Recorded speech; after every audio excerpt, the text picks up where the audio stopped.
Assalamualaikum warahmatullahi wabarakatuh. Waalaikumsalam warahmatullahi wabarakatuh. Bismillahirrahmanirrahim. Alhamdulillah. Wassalatu wassalamu ala Rasulina Muhammad ibn Abdullah wa ala alihi wa ashabihi wa mawala. La haula wa la quwwata illa billah. Amma ba'du. Al-Fatihah.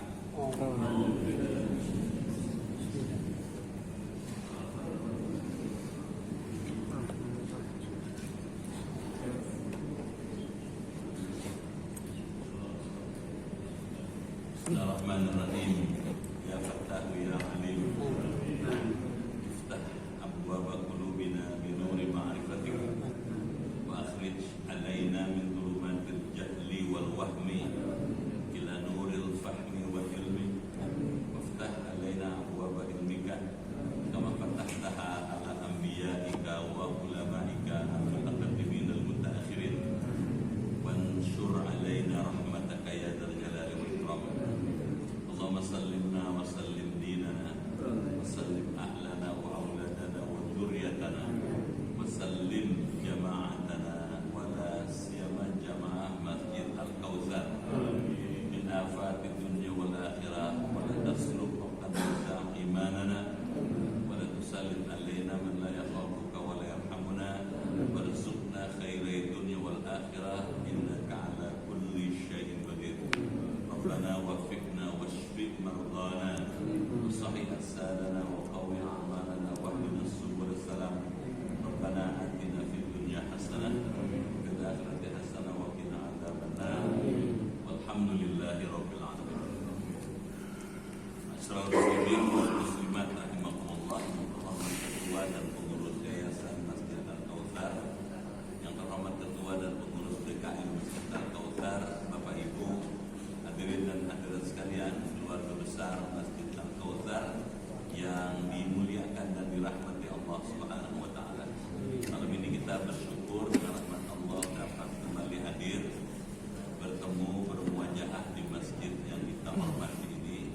Untuk itu saya menyampaikan apresiasi dan penghargaan yang tinggi dan ucapan terima kasih atas pilihan Bapak dan Ibu hadir di majelis ilmu malam ini. Kita doakan semuanya sehat, berkah, panjang umur dalam ridha Allah. Yang kedua, kita bersyukur memasuki pekan pertama bulan Muharram tahun 1444 Hijriah. Semoga di tahun yang baru ini Bapak dan Ibu makin maju, makin berkah, makin sukses dalam hidup sehari-hari. Kita lanjutkan sekarang kajian kitab Jauharatul Tauhid halaman 29. Silakan dibaca.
pernah mendengar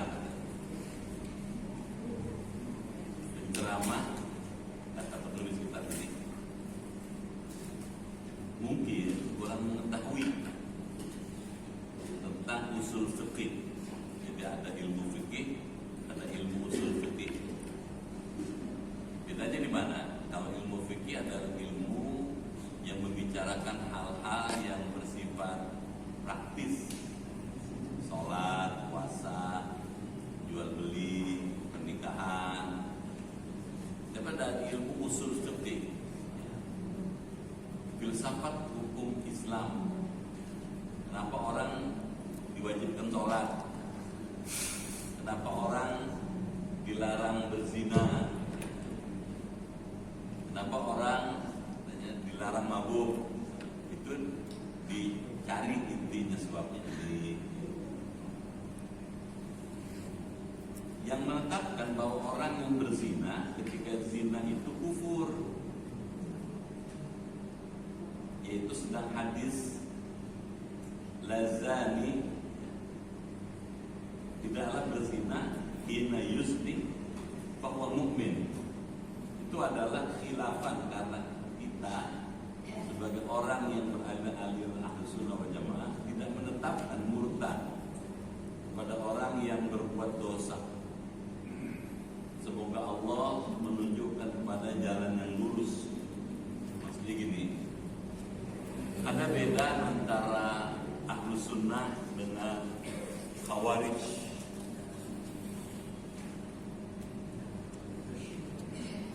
Halaman 29. Silakan dibaca.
Apa pahamnya, bagaimana maksudnya, akan kita kaji malam ini.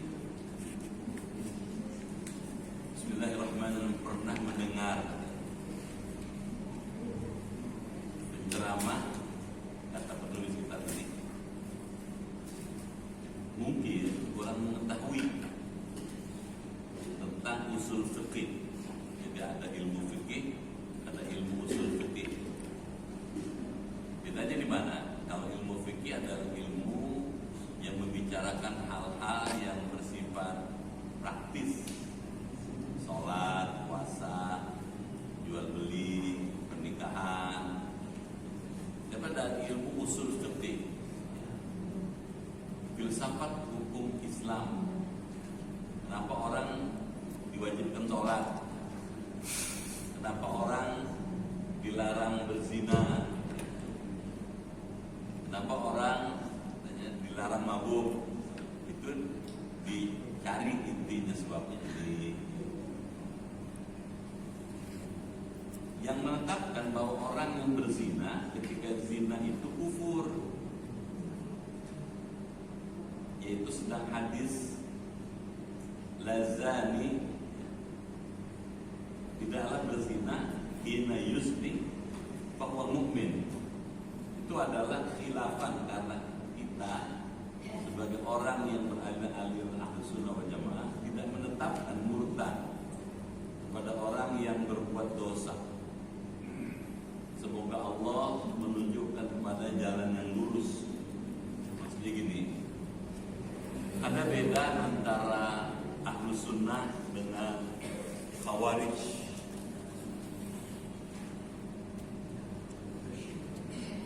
Ada beda antara Ahlus Sunnah dengan Khawarij. Ahlus Sunnah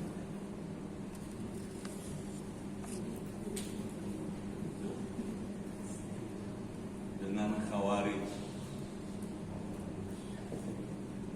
Gimana bedanya? Ahlus Sunnah mengatakan bahwa orang yang beriman gitu, tapi mengerjakan dosa besar, mungkin nggak? Dia beriman, dia ngaku Islam, tapi mabok. Ada nggak? Ada. Dia Islam tapi judi dia. Nah dia mengaku beriman tapi berbuat dosa besar. Kalau menurut Ahlus Sunnah, orang seperti ini itu masih dianggap tetap beriman, masih iman namanya. Tapi kalau Khawarij, dia mengaku iman tapi dosa besar dikerjakan. Karena perbuatannya dosa besar ini, kata Khawarij, orang ini kafir. Gitu. Jadi karena dosa besar ini, maka dia dianggap kafir. Kalau Ahlus Sunnah, orang berbuat dosa besar tidak menyebabkan imannya menjadi rusak. Kepada orang seperti ini disuruh bertaubat, didakwahkan, gitu. Ada dakwah di sini, gitu. Kalau yang ini, gitu, kafir. Gitu. Kafir gimana? Halal darahnya.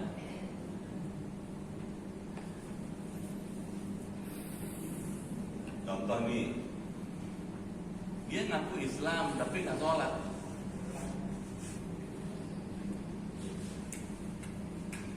Orang yang berpaham Khawarij mengacu pada hadis Nabi, man taraka sholata muta'ammidan faqad kafar. Siapa orang yang meninggalkan sholat dengan sengaja, maka telah kafirlah ia. Gitu. Itu tak ya? Kafir. Kalau kafir, itu, dia halal darahnya, boleh dibunuh. Itu sebabnya ketika salah seorang dari pelaku bom Bali diadili di pengadilan negeri Denpasar, ketika ditanya oleh wartawan, apakah saudara tidak menyesal? Ternyata 200 orang yang korban akibat perbuatan saudara itu semuanya muslim. Jawabnya apa? Saya menyesal. Kenapa cuma 200? Ya, lebih. Karena menurut paham orang itu, meskipun orang Islam, tapi dia berbuat dosa besar. Dosa besar apa? Bekerja pada orang kafir, bukan orang Islam. Kafir statusnya. Nah, orang seperti ini memahami hadis secara harfiah, secara tekstual. Begitu bunyi hurufnya, begitu pahamnya, ya begitu kerjaannya. Kalau ini, siapa orang meninggalkan sholat dengan sengaja, maka kafirlah. Nah, didalami lagi, kafir itu apanya kafir? Kafir ada 3 macam. Ada kafir lisani. Lisannya kafir. Orang Islam ngomongnya seperti orang bukan Islam. Nah, kafir dia. Kafir lisannya.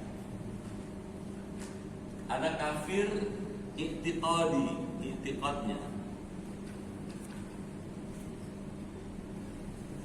Dalam hatinya dia ragu, apa iya Allah ada? Ketika dia ragu Allah ada apa enggak, maka i'tiqadnya telah kafir. Tapi ada kafir fi'li, perbuatannya. Si A muslim, si B bukan muslim, jalan sama-sama. Pas maghrib, gitu, si B karena bukan muslim nggak sholat, si A ikut nggak sholat, maka si A itu disebut kafir fi'li, perbuatannya seperti orang kafir.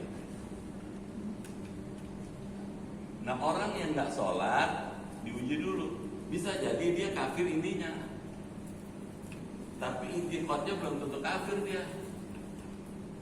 Bisa tahu nggak? Mungkin bosnya bukan orang Islam, karena bosnya nggak sholat, pas maghrib dia ikut nggak sholat, tapi hatinya tetap muslim, gitu. Saya tetap beriman. Gitu. Malah yang begitu kadang-kadang lebih galak tuh. Saya biar nggak ngejalanin sholat, kalau Islam diganggu saya paling duluan, paling depan maju. Nah, kalau menurut Ahlus Sunnah wal Jamaah, orang yang seperti ini bukan dibunuh, tapi didakwahkan, gitu. Mungkin dia belum ngerti pentingnya sholat, diterangin. Gitu. Mungkin dia belum paham bagaimana bergaul dengan kebetulan dengan orang bukan Islam. Ketika masuk waktu sholat, ya sholat. Jadi mesti dijelaskan. Jadi pendekatannya pendekatan kontekstual.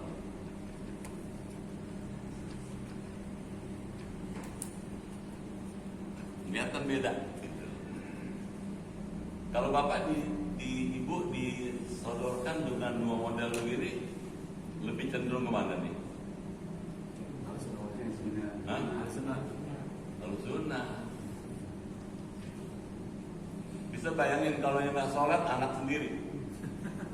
Bunuh. Coba. Anak sendiri nggak sholat, gitu. Sengaja nggak sholat.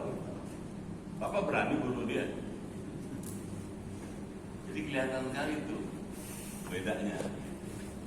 Beda solusinya, beda pahamnya, beda solusinya. Kalau ini dakwahin dong, dia kasih tahu. Barangkali dia nggak ngerti kenapa sholat nggak. Kalau nggak dikerjain akibatnya apa? Gitu. Jadi didakwakan. Dan karenanya kalau orang mengaku beriman tapi dosa besar, Abu Sulaim bilang belum sampai kafir, gitu. Kalau ini, yang ini bilang ngakunya beriman tapi dosa besar, nggak sholat, kafir. Jelas ya? Lalu kita lanjut.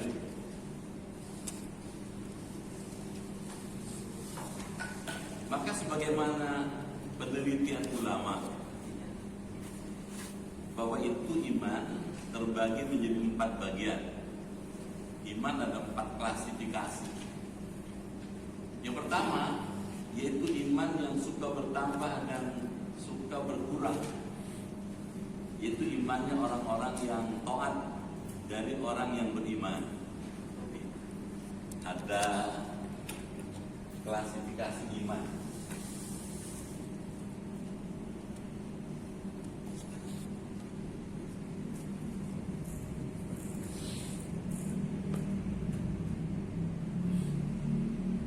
Paham yang pertama, iman itu bisa bertambah,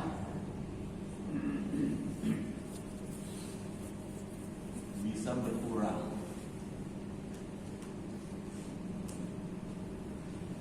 Dasarnya mana nih? Gitu. Al-iman yazid wa yanqus. Kata Rasulullah, iman itu bisa bertambah, bisa berkurang.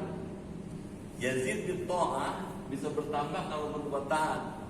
Wa yanqus bil maksiyah, dan berkurang kalau dibawa maksiat. Klasifikasi pertama dari orang yang beriman, kriteria pertama ini disebut orang-orang yang taat pada Allah.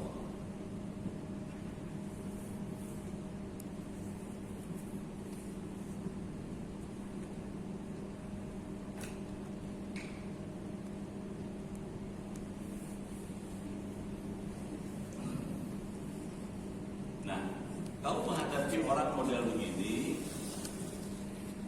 bagaimana supaya iman itu tetap bisa stabil, bahkan bisa meningkat? Kalau kepengen iman itu bisa meningkat, sederhana jawabannya, gitu. Iman mesti terus dicas, gitu. Iman mesti terus ditingkatkan. Bagaimana meningkatkan iman supaya dia terus makin kuat, makin kuat, makin kuat? Sudah pernah kita bahas dulu. Yang pertama, bitilawatil Quran, agar dia bisa gini kira-kira, gitu lah ya. Sekarang ada di sini, besok mesti di sini, lusa mesti di sini, gitu. Misalnya gitu, ya. Supaya dia bisa begini, maka pilihannya adalah tilawah. Baca Quran. Dengan membaca Quran, dia akan terus dikelola tuh iman itu. Dia bertambah terus. Yang kedua, sholat lail, sholat malam. Ini cara ikhtiar untuk bisa iman itu bertambah terus, naik. Yang ketiga, itu mujalah satu sholihin, bergaul dengan orang soleh. Orang soleh di mana? Di masjid. Kapan? Malam Sabtu. Malam Kemis ya, Ramadan malam Kemis ya. Malam Sabtu malam Kemis deh, Pak Kiai Hatami Aitan. Yang keempat, hidup sederhana.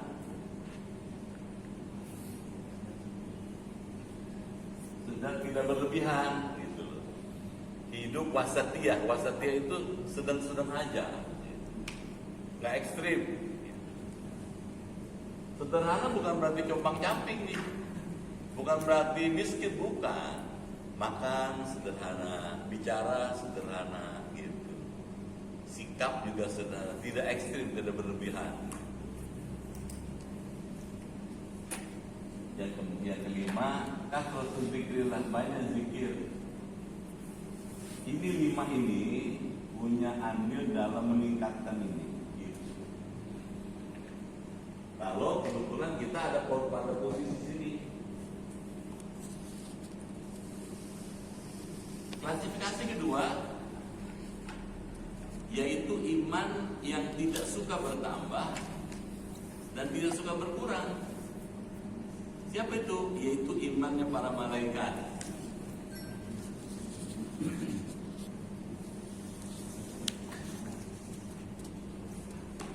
Imannya stabil. Siapa nih? Malaikat. Malaikat tuh dulu, sekarang, besok tetap segitu deh imannya. Stabil dia tetap. Dari dulu, sekarang, besok sama aja dia. Malaikat. Yang ketiga, yaitu iman yang tidak berkurang, tapi terus menerus bertambah, yaitu imannya para nabi. Sebab nabi adalah orang yang sempurna, tidak menerima kecuali kepada kesempurnaan. Yang ketiga, iman yang terus bertambah.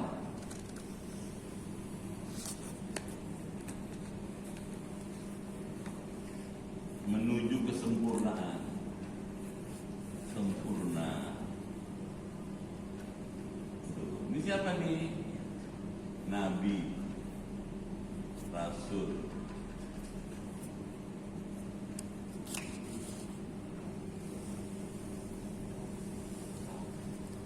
Yang keempat sekarang, yaitu iman yang suka berkurang dan tidak suka bertambah, yaitu imannya orang fasik. Ya.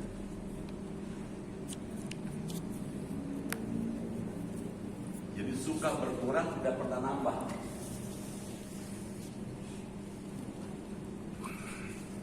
Terus berkurang, tidak pernah nambah, bertambah.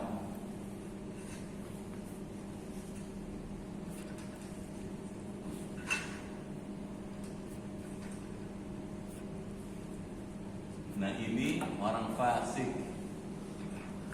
Fasik itu durhaka. Ngaku Islam tapi durhaka dia. Nah, yang begini ini bahaya nih. Dia kalau dibiarkan sampai meninggal nggak bertaubat, dia bisa suul khatimah.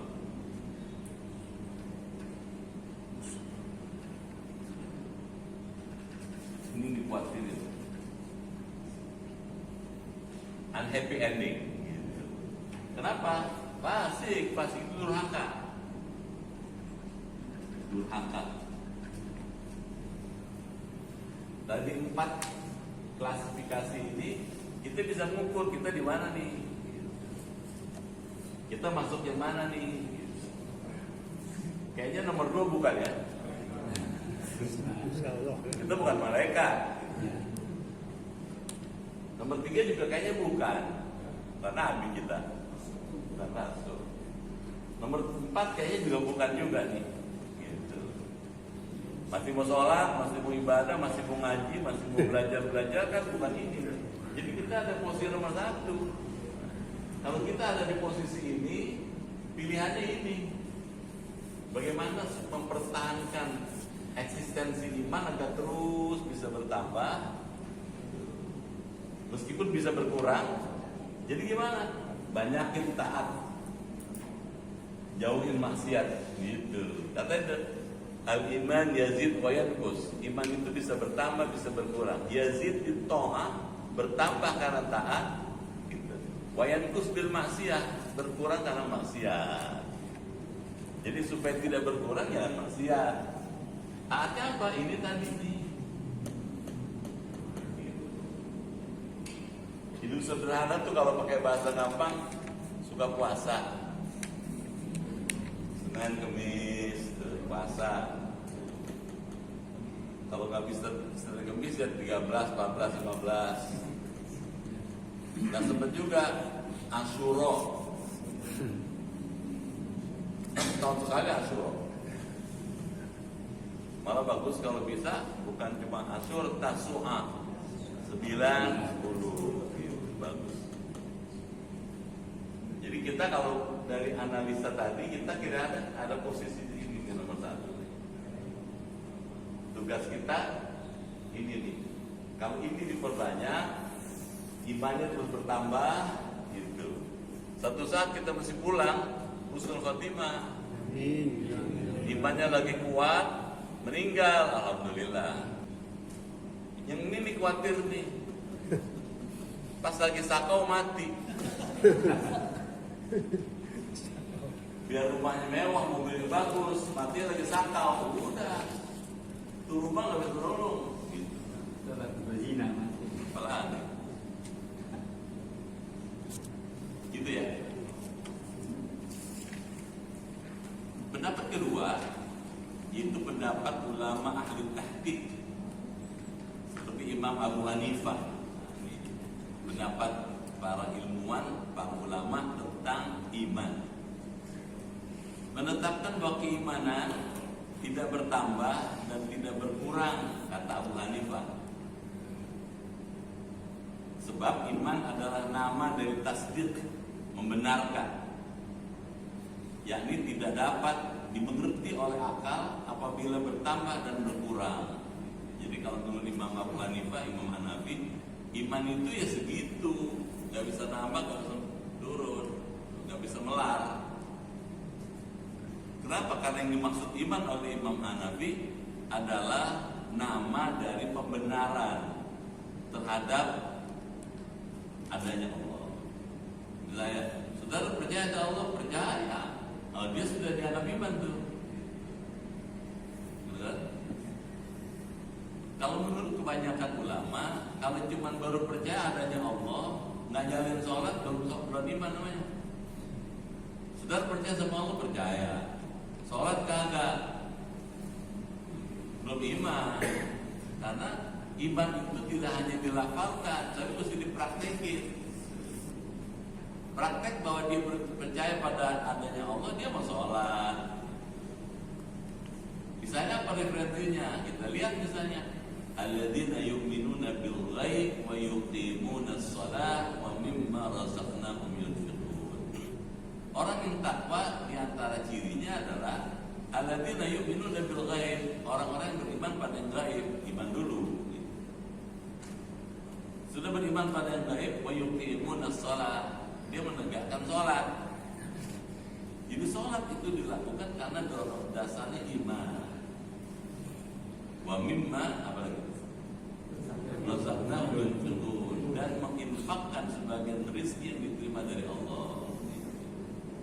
Berdasarkan alasan itu, nalar yang bisa diterima adalah orang baru diterima imannya kalau diwujudkan dalam bentuk konkret, sholat, infak. Jelas ya? Berangkat dari alasan itulah maka Ahlussunnah wal Jamaah mengatakan bahwa baru disebut iman kalau dia beramal soleh. Maka dikurang illal ladzina amanu wa amilus sholihat, kecuali orang beriman dan beramal soleh. Gitu ya.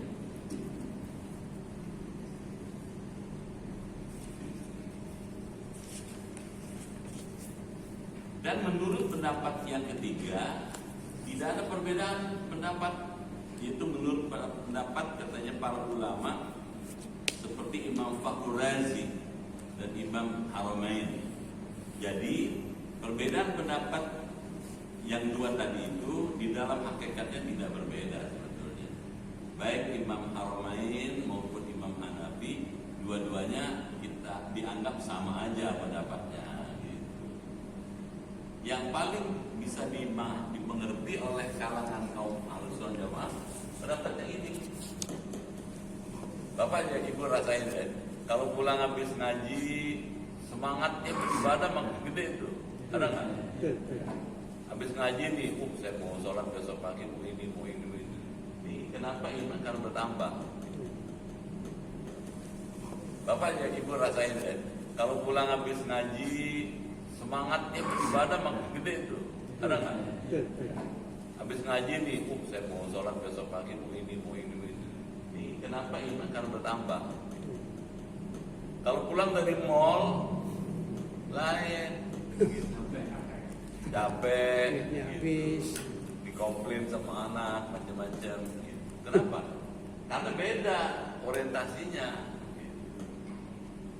Kalau begitu iman memang bisa nambah, bisa kurang, bisa nambah, bisa kurang. Ini pendapat yang umum di kalangan Ahlussunnah wal Jamaah. Jelas?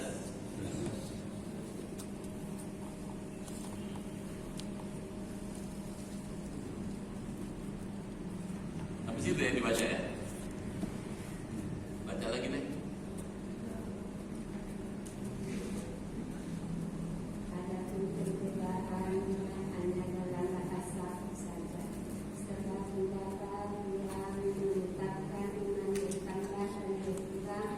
Karena bertambah dan berkurangnya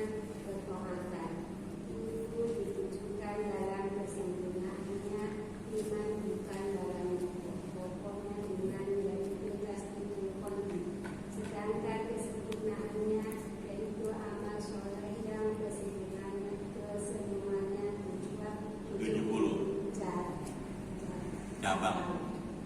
Sebagaimana yang dikatakan oleh Nabi Al-Manu wasabuna subatan maknaha la ilaha illallah wa adnaha bima wa'adil adha. Nah dulu pendapat yang ketiga iman suka bertambah adalah dalam kesempurnaannya, yaitu dalam amal soleh. Dan pendapat keduanya menetapkan iman tidak bertambah dan berkurangnya berkurang itu ditujukan kepada pokoknya iman tasbihul qalbi. Dalam tasbihul qalbi tidak bertambah dan berkurang. Jadi menurut pendapat yang ketiga satu dan kedua tidak ada perbedaan. Dan berbeda sebagaimana yang diambil dari pendapat para ulama. Ya, sekarang dikasih penjelasan lebih lanjut. Adapun katanya perbedaannya hanya dalam bahasa saja. Tadi itu, ya, yang satu bilang bertambah, bisa berkurang. Gitu, ya. Sebab pendapat yang menetapkan iman bertambah dan berkurang karena bertambah dan berkurangnya ketaatan. Bapak bisa lihat indikasinya. Kalau kita makin getol ibadah, makin rajin ibadah, tandanya imannya bagus tuh. Kalau mulai males sholat, mulai ogah, mulai segan, tandanya iman lagi lemah.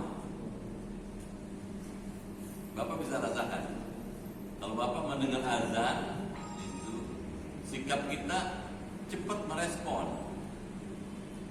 Oh, imannya bagus tuh. Tapi kalau mendengar azan, kalau juga azan, tak aja lah. Imannya lagi lemah tuh.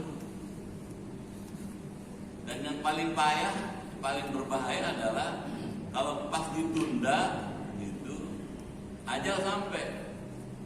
Waduh, bahaya benar.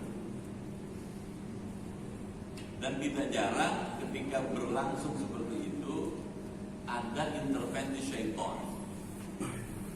Misalnya nih, Bapak Ibu kalau dengar azan, hayya 'alas shalah,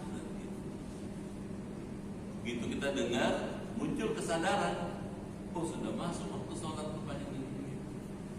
Malaikat mendorong cepat sholat, jangan telat. Gitu. Setan kipasin, baru azan. Di masjid belum ada orang. Gitu. Ngapain sih ke masjid segala? Subuh di rumah kan sama juga. Ada nggak gitu? Iya. Kalau kita bilang bener juga ya. Kebetulan badan lagi malas, lagi segan, makin kuat tuh. Kalau itu diturutin, jauh dari Allah. Dikhawatirin, pas lagi menunda, malaikat datang. Zuhur jam 12 lebih 1 menit. Begitu dengan azan zuhur jam 12 1 menit. Kata dia ntar aja lah, ntar jam 2 baru sholat zuhur. Jam 1 malaikat datang, pulang ke malaikat. Waduh, saya belum sholat, nggak bisa diundur, nggak bisa dimajuin. Waduh, berbahaya, jadi berisiko, menunda-nunda sholat berisiko. Nah, supaya kita bisa tetap gitu merespon azan itu dengan bagus, iman mesti ditingkatkan tuh. Gitu. Tadi itu yang 5 itu. Gitu. Kalau kita rajin misalnya baca Quran, sholat malam, itu punya magnet tuh. Gitu. Dia mendorong orang untuk cepat taat pada Allah. Coba dijajal. Baik. Itu katanya ditujukan dalam kesempurnaannya iman, bukan dalam pokoknya iman, yaitu tasdiqul qalbi. Sedangkan kesempurnaannya yaitu amal soleh yang kesemuanya 70 cabang. Sebagaimana yang dikatakan oleh Nabi SAW, al-imanu bid'un wa sab'una syu'bah. Iman itu ada 72 cabang. A'laha yang paling tinggi katanya qaulu la ilaha illallah. Jadi iman itu ada bercabang-cabang 70 lebih. Bid'un itu bilangan antara 3 sampai 9. Jadi bisa 73, bisa 74, bisa 75, bisa 79. Iman itu cabangnya ada sini.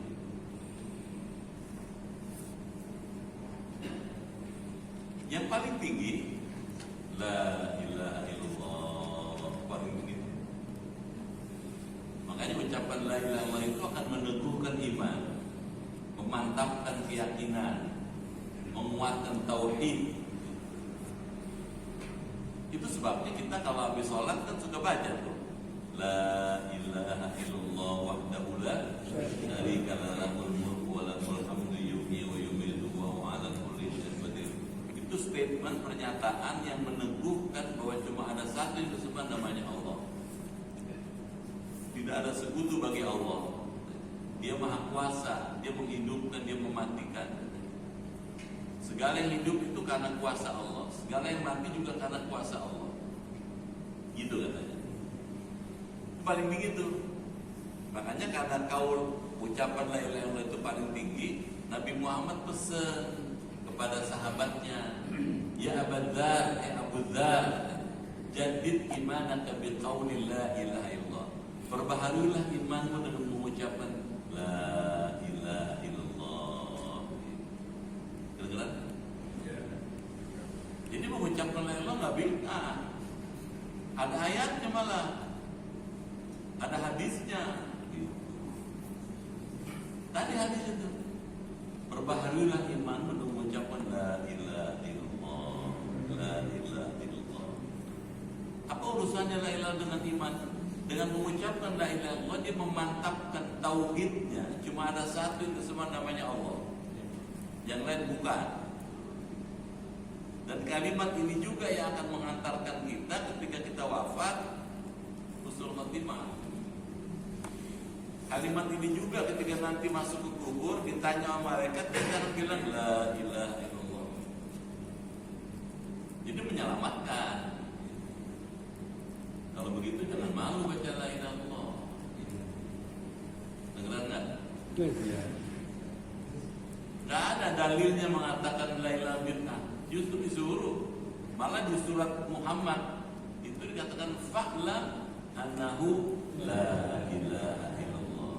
Kalau imam para ahli tauhidnya seperti Syekh Abu Ibrahim Al-Laqani mengatakan fa'lam annahu la ilaha illallah itu kewajiban menguasai ilmu tauhid.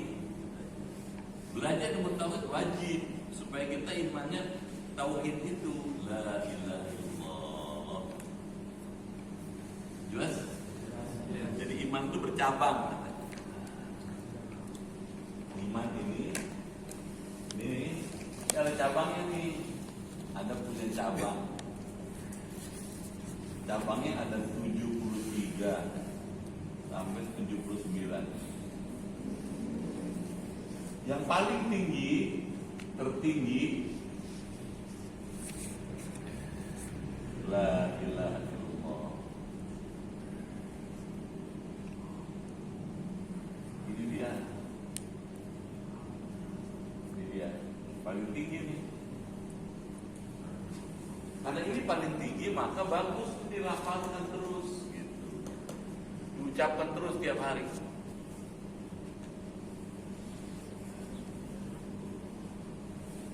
Kalau ada yang paling tinggi, ada yang paling rendah gitu. Wadnaha. Dan yang paling rendah, paling bawah, imatatul adza anit tariq, menyingkirkan, menghalang duri dari jalan. Jadi kalau kita lagi jalan, ada sol sepatu, atau sol sepatu ya, ada pakunya, celangap, apa celangap? wah ini bahaya nih, kalau keinjak orang bisa bahaya nih. Nah, kita dengan senang hati memindahkan itu. Nah, memindahkan itu imatatul adza namanya, menyingkirkan penghalang dari tengah jalan, itu bagian dari iman, meskipun paling rendah. Masih bagus dong. Dia peduli sama orang lain. Yang nggak bagus mana? Udah tahu aku celana, diantepin aja ke cocok orang. Jadi itu indikasi orang beriman. Sampai begitu, Pak. Kalau begitu, iman itu mesti dibarengi dengan amal soleh. Nah, iman itu iman plus amal soleh. Ini plus ini. Amal soleh adalah lanjutan dari iman. Amal soleh baru diterima kalau dasarnya iman. Contoh, tadi tuh alladzina yu'minuna bil ghaib, orang-orang yang beriman kepada yang gaib, ini iman. Wa yuqimuna shalah, menegakkan salat. Salat itu amal soleh. Amal soleh diterima kalau dasarnya iman. Iman baru sempurna kalau amal soleh. Yang dipersoalkan oleh Imam Abu Hanifah bukan ininya, ini lihat ininya. Gitu. Abu Hanifah bilang iman nggak berubah, nggak bertambah, nggak berkurang karena dia ingat ininya. Kalau ulama Ahlussunnah yang lain bilang iman itu nggak bisa berdiri sendiri, dia mesti ada amal solehnya. Gitu. Iman itu kelihatan tebal tipis kalau lihat nih, kalau amal solehnya banyak, tandanya imannya cakep. Kalau amal solehnya melemah, imannya juga lemah. Kalau gitu supaya dia iman, supaya amal solehnya bagus, ini mesti dipompa. Nah, mompanya dengan ini nih. Ini. Mesti charge.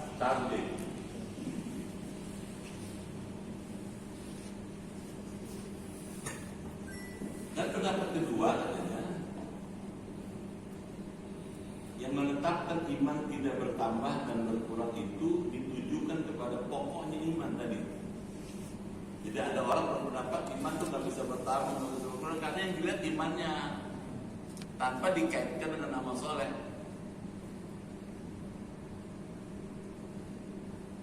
Yaitu tasdiqul qalb, membenarkan dalam hati.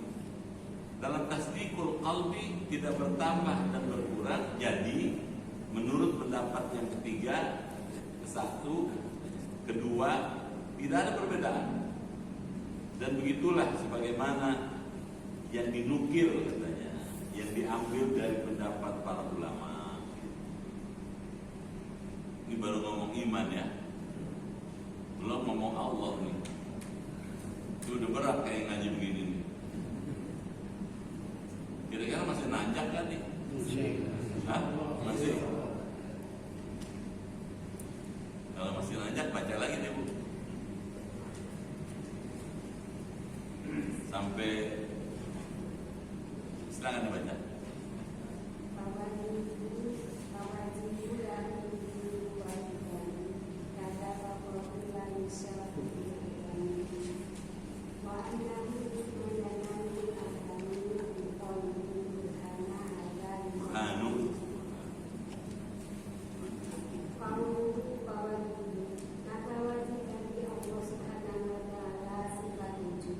Tidak dan Allah yang tidak campur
dengan segala macam hal ihwalnya. Sekarang boleh masuk intinya. Fawajibun lahul wujud wal qidam. Maka wajib hak Allah sifat wujud dan sifat qidam. Kada baqaun la yushabu bil adam. Begitu pula sifat baqa yang tidak dicampuri dengan adam. Adam itu ketiadaan. Jadi Syekh Ibrahim Al-Laqani ini menuliskan ilmu tauhid dalam bentuk bait-bait syair. Orang dulu tuh begitu. Bait-bait syair itu isinya permata-permata ilmu tauhid. Karenanya, karena dia berbentuk bait syair, perlu syarah, perlu penjelasan. Yang menjelaskan Syekh Ibrahim Al-Bajuri. Jelaskan tiap-tiap poin-poin yang ada di bait-bait ini, jelaskan. Di bait ini, menurut Syekh Ibrahim Al-Laqani, wajib bagi Allah punya sifat wujud, qidam dan baqa.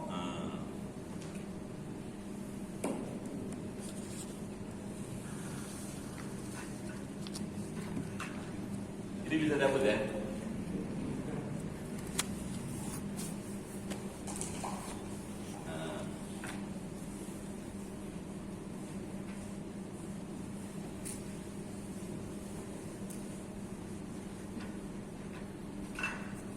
Sekarang yang mau dibicarakan adalah tentang Allah ini. Allah. Fokusnya ke sini. Makanya ilmu tentang hal ihwal terkait dengan Allah disebut ilmu usul.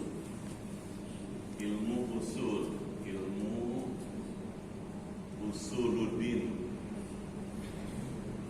Usul itu pokok. Ilmu usul, ilmu tentang pokok-pokoknya agama. Pokoknya agama apa? Allah. Allah itu ada zatnya. Allah itu ada sifatnya.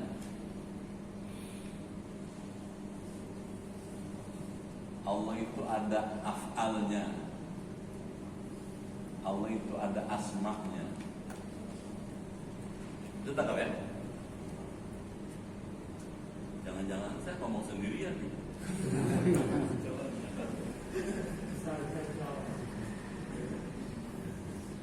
Ada zatnya. Zat itu mesti ada sifatnya. Misalnya nih, Bapak lihat air. Air kan nama zat bukan? Air itu zat, nama zat. Zat itu ada sifat. Sifatnya apa? Cair. Kalau begitu, sifat cair itu melekat pada zat yang namanya air. Setuju nggak? Begitu sifatnya berubah, maka namanya juga berubah dong. Karena sifat air itu cair, begitu beku bukan air namanya.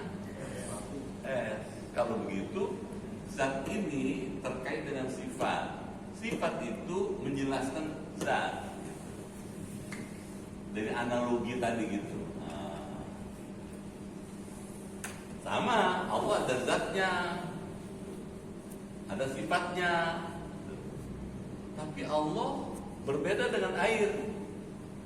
Kalau air dia tidak punya action gitu. Kalau Allah ada actionnya, ada afalnya. Mana buktinya ada afalnya? Allah menciptakan langit, menciptakan bumi, menciptakan manusia. Nah, menciptakan itu namanya afal.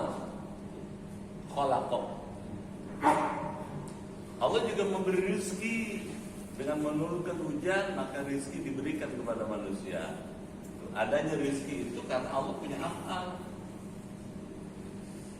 Tapi Allah juga punya asma. Asma itu nama, bukan penyakit ya. Bahkan jadi istilah Indonesia sekarang. Asmanya siapa nih? Gitu.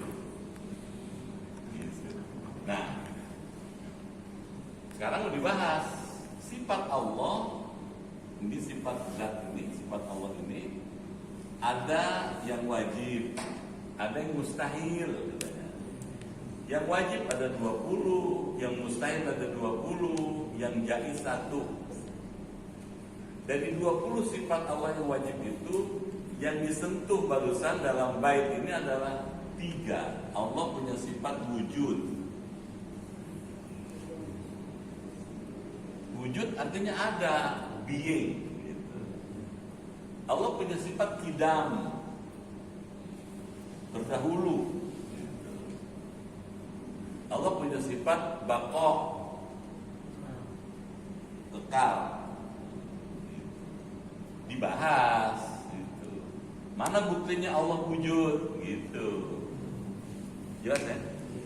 Jadi ngaji-ngaji yang begini, ngaji-ngaji yang prinsip sangat mendasar untuk mendukung amal soleh.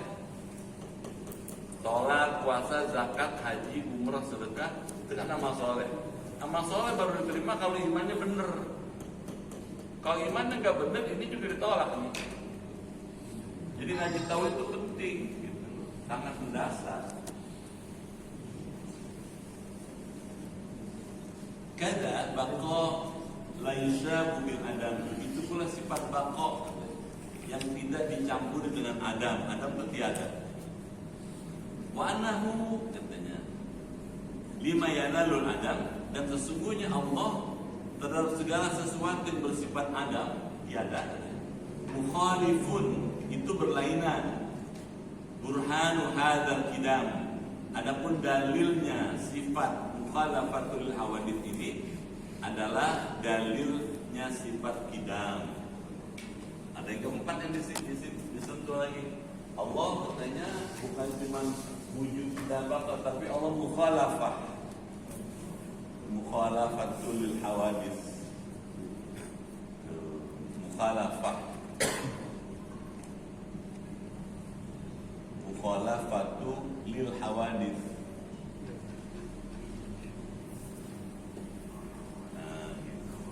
Berbeda dari yang baru gitu. Jadi sudah mulai masuk nih, udah intinya nih, wujud, qidam, baqa, mukhalafatul hawadith, ya qiyamu bi nafsi, wahdaniyah, qudrat, iradah, ilmu, hayat, sama, basar, kalam.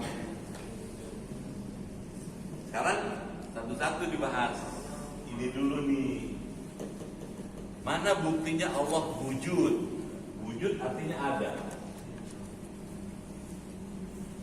Kalau dalam filsafat Allah tuh being, ada dia.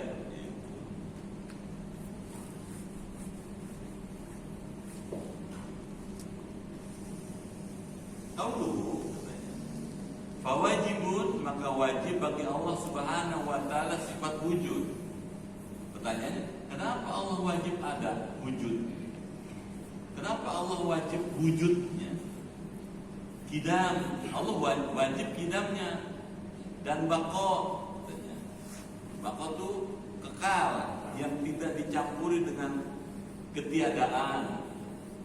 Dalam bait ini musannif memulai membahas sifat pertama yang wajib bagi Allah Subhanahu wa taala, yaitu sifat wujud, yang artinya Allah Subhanahu wa taala ada. Allah ada. Itu tak ya? Wujud kan bahasa Arab, bahasa Indonesia ada. Sekarang kita dalamin. Allah tuh ada. Mana buktinya Allah ada? Bagaimana kita bisa meyakini Allah ada?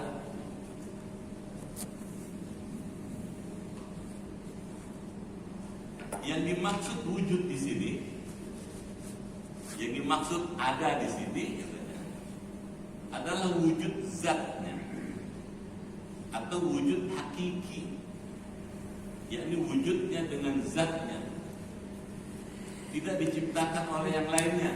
Sebab dalam wujud ada yang disebut wujud aridi, seperti wujudnya manusia. Ada dibagi dua. Ada wujud hakiki namanya. Kalau dalam filsafat wujud mutlak. Tapi ada wujud aridi.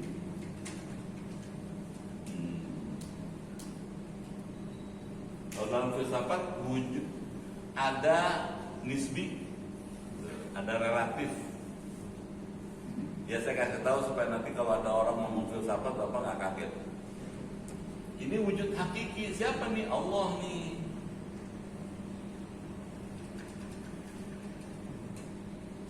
Artinya adanya Allah tidak tergantung pada ada yang lain. Yang lain nggak ada juga Allah tetap ada dia. Jadi adanya Allah tidak tergantung pada ada yang lain. Beda dengan wujud aridi. Ini tergantung.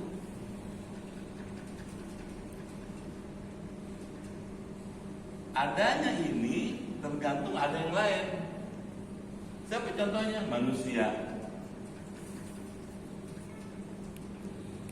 Adanya manusia tergantung adanya Allah.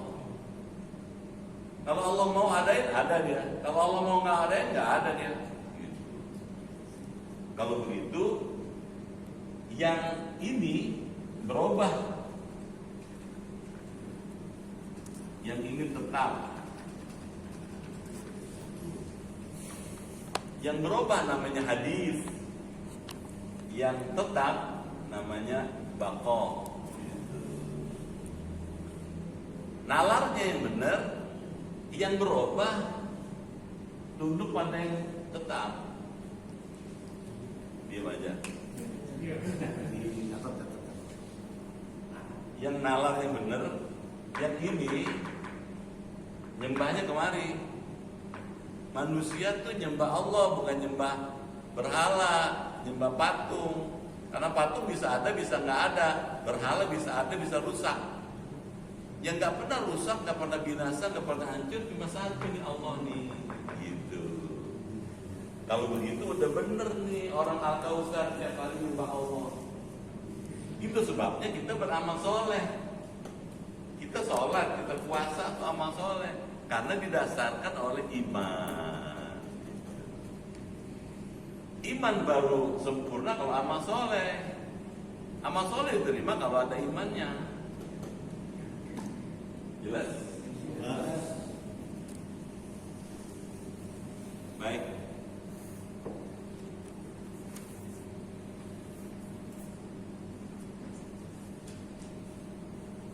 Manusia ada karena diciptakan oleh Allah Subhanahu wa taala dan wujudnya didahului dengan tidak ada serta diakhiri dengan tidak ada pula. Yang menjadi dalil bagi sifat-sifat wujudnya bagi Allah Subhanahu wa taala adalah dapat dimengerti oleh akal, yakni ada ciptaannya yaitu alam. Dan tidak dapat dimengerti oleh akal ada sesuatu tapi tidak ada yang menciptakannya. Gini gampangnya. Adanya langit, masih kedengeran ya? Menjadi bukti adanya pencipta langit. Sebab tidak mungkin ada langit kalau tidak ada penciptanya. Jadi adanya langit menjadi bukti adanya Allah. Karena pencipta langit bukan langit. Beyond the sky katanya kata orang filsafat. Di balik langit itu ada yang maha kuasa. Yang maha kuasa namanya Allah. Kalau langit susah kali ketinggian. Gampangnya gini. Adanya meja menjadi bukti adanya pembuat meja. Bahkan sebab tidak mungkin ada meja kalau nggak ada yang bikin. Yang bikin meja pasti bukan meja. Kedengeran nggak nih? Masa mau beberekan nih?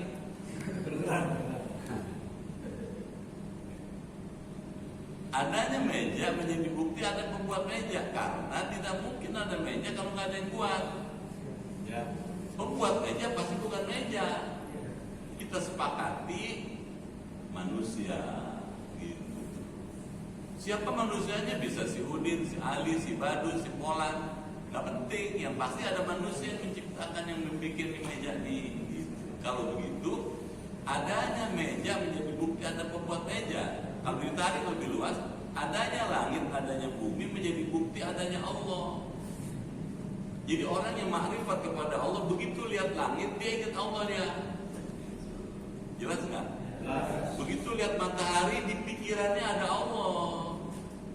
Bukan matahari itu Allah, bukan. Tapi di pikiran dia ada Allah. Kenapa? Karena tidak mungkin ada matahari kalau tidak ada yang buat. Yang buat matahari pasti Allah.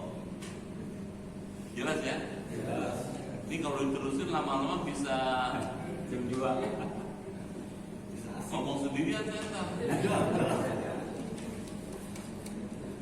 Cukup dulu ya. Sampai halaman 32. Nanti dilanjutkan halaman 33. Ya mudah-mudahan telaten. Kalau telaten lama-lama jadi. Bisa. Ya.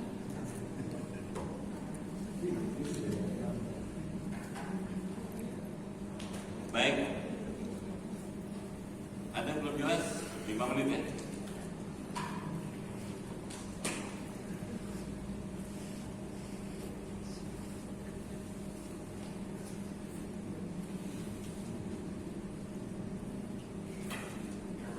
Ya, Pak.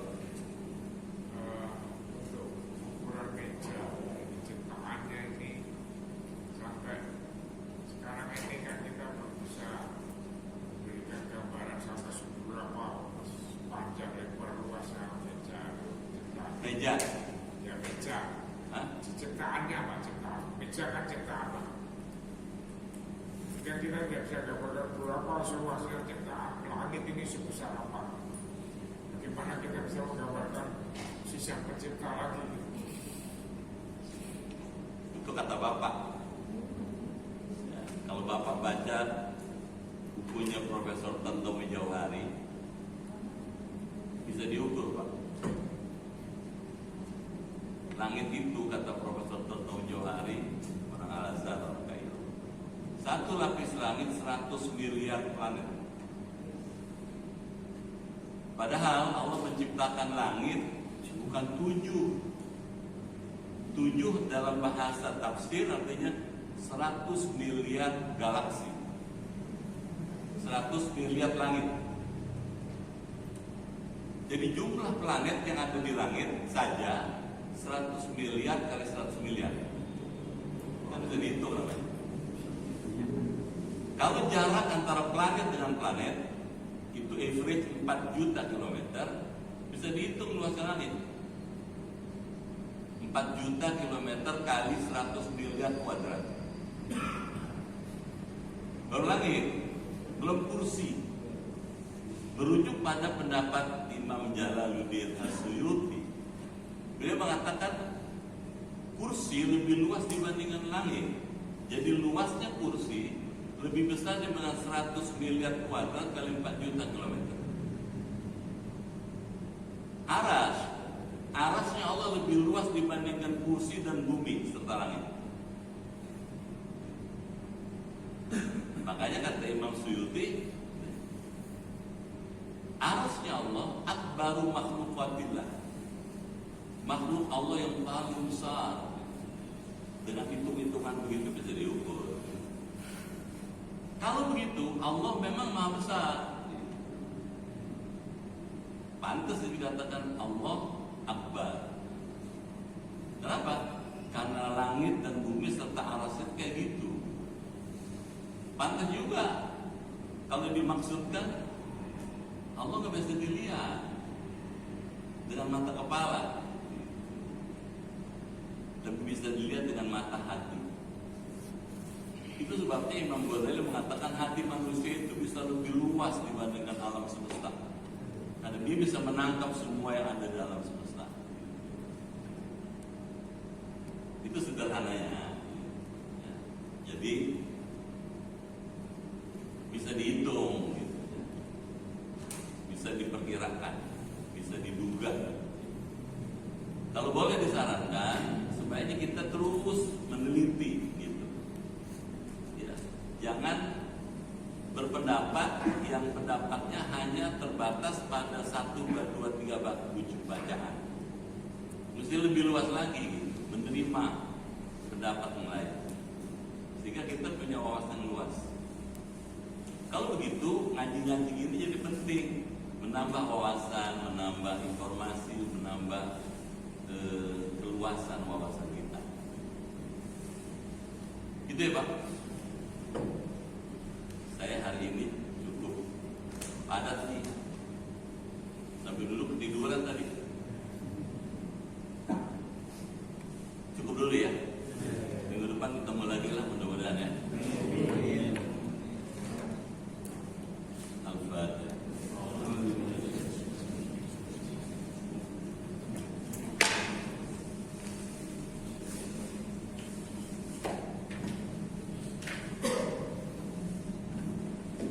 Bismillahirrahmanirrahim. Allahumma bihaqqil Qur'an wa bi kalamikal qadim wa bi Muhammadin khatamin nabiyyin wa bi haqqi ummil Qur'an. Allimna al-Qur'an wa faqihna fid din wa 'allimna at-ta'wil wa hdina ila sawa'is sabil. Allahumma inna nas'aluka imanan kamilan wa yaqinan shadiqan wa rizqan wasi'an wa qalban khashi'an wa lisanan dhakiran wa badanan sabiran wal 'afwa inda hisab wa najatan minan nar. Allahumma khtim lana bi husnil khatimah wa la takhtim alaina bi su'il khatimah. Rabbana atina fid dunya hasanah wa fil akhirati hasanah wa qina adzabannar. Walhamdulillahi rabbil alamin. Sekian, lebih kurang mohon maaf. Terima kasih. Sampai jumpa lagi. Assalamualaikum warahmatullahi wabarakatuh. Waalaikumsalam.